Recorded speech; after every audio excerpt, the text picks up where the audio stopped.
G, patnubay at gabay ng magulang ay kailangan sa mga batang manonood.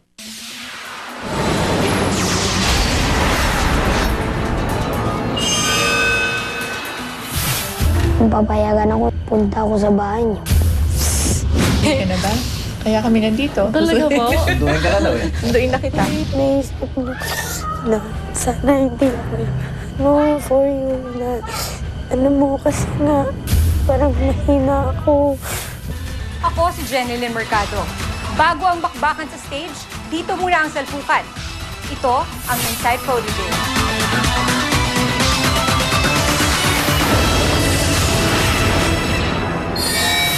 Isa pa lang ang natatanggal. Nagsimula nang sumabog ang mga issue sa loob ng quarters. Ngayong malapit na magpaalam ang isa pa, may mga bagong issue na naman na nagbabadyang magsimula. Ito ang mga drama at kwentong hindi nagtatapos sa entablado. Ito ang Inside Prodigy. Upang mahasa ang mga prodigy niya sa paggamit ng iba pang instrumento, nagdala si Mentor Ray ng drum set sa quarters. Hindi ko alam kung mentor papel ko, kargador o ano. No? Wow! Ayan na! Ayan na! Wow! Darling, matigas pa yung katawan mo. Mag-practice ka ng konti. Yun ang... Tama yun. Konting lambot. Ang tigas. Matapos makatanggap ng comment mula sa judges tungkol sa matigas niyang kilos, si Lyra humingi ng tulong kay Kenneth. Sorry, Daddy! Sog. Lakad! Ayaw mo lumakad! O, impacta. Mahimik ka muna. Okay, go! Oh, nandiyan naman pala yan eh. paa mo. Malalaki ka pang maglakad sa akin. Tingnan mo. Ba? Oh, dapat mo talaga steady to. Relax lang. Ayun nga, relax ko eh. Nilakad. Oh, go! Go! Chin up. Naiilang ako! Hindi na nag-swing yung Maiiyak! Relax lang kasi. Yan nga po ngayon po, siguro na-realize ko lang po na na iba ako gumalaw kaysa sa ibang girls na kasama ko. Yun po yung reason ko bakit ako naiiyak. Pero itatry ko po na baguhin yung galaw ko. Nahiya lang po siguro ako na sinasabihan ako ng gano'n na parang lalaki ako gumalaw. Pero itatry ko rin po yung best ko para mabago yun. Denise, hindi kita inaway, hindi kita inano lang talaga. Kasi nga ayoko lang nagkakagunan lang tayo dito sa bahay. Matapos mabalitaan ang kinasangkotang away ni Janina, ay bumalik agad si Mentor Ray sa quarters. Balita ko umiyak daw. Ano bang issue? Hindi ko po alam sa kanila. Natutulog. Girl talk po yun, mga sila-sila. Anong nangyari? Exactly. Ito, kasama niya. Siyempre, tawagan ako ng mga magulang mo. Hindi ko alam kung anong kukwento ko.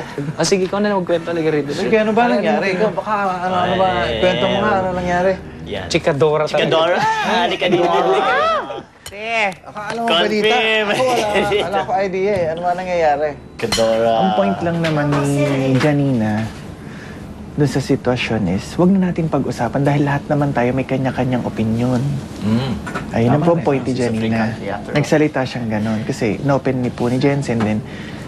Medyo ang dating naman kila Jensen is, ang dating naman kila Jensen is parang nagiging so defensive si Janina kaagad.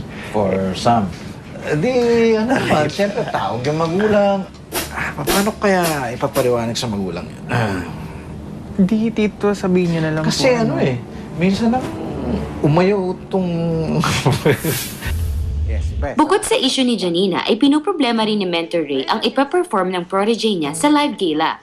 5, 6, 7, 8. Since you've gone, I've been lost without a trace. I dream at night, I can only see your face. I look around, but it's you I can't replace. I feel so cold and I long for your embrace. Hindi umabot. Hindi pala sa'yo.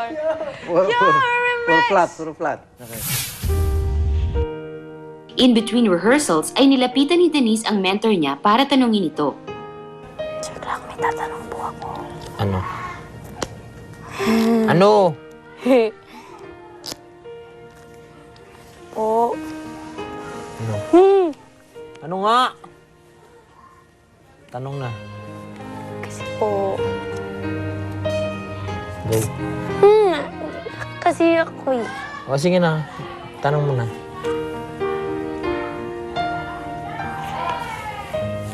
Siyempre, nagtitiwala po ako sa inyo. Oo. Kaya, lahat po nung sinasabi niyo, naniniwala po ako, ganun. Tsaka kung ano pong sabihin niyo, lagi pong may impact sa akin. Kung maganda man yun o hindi. Oh. Kaya, minsan po, parang tinatanong ko lang sa sarili ko kung ano, kung naniniwala mo ba kayo sa akin. Kahit anong sabihin ng judges, kahit anong lumabas sa text votes, and kahit ano ang outcome ng lahat every Sunday, proud na proud ako sa'yo. Okay? Okay? Diba? Lang, ano po, sorry kung minsan nahihirapan kayo sa akin. Hindi naman ako nahihirapan. Kasi Diba? hindi ko po agad minsan magawa. Agad-agad yung kung paano niyo po gusto ko siya gawin. Pero ginagawa ko naman po para inaaral ko. Ginagawa ko po para... Kinukulit lang kita, masyado lang ako hard sa'yo, honestly. Kasi ganun din ako sa sarili ko. Minsan nakakalimutan ko lang na hindi ako dapat ganun. Pero given the time, wala tayong choice eh. Tama na yung iyakan ng session. Ano ba nangyari kay Janina? Kamusta? The grand winner of Protégé will get a unit in SunTrust worth 3 million pesos.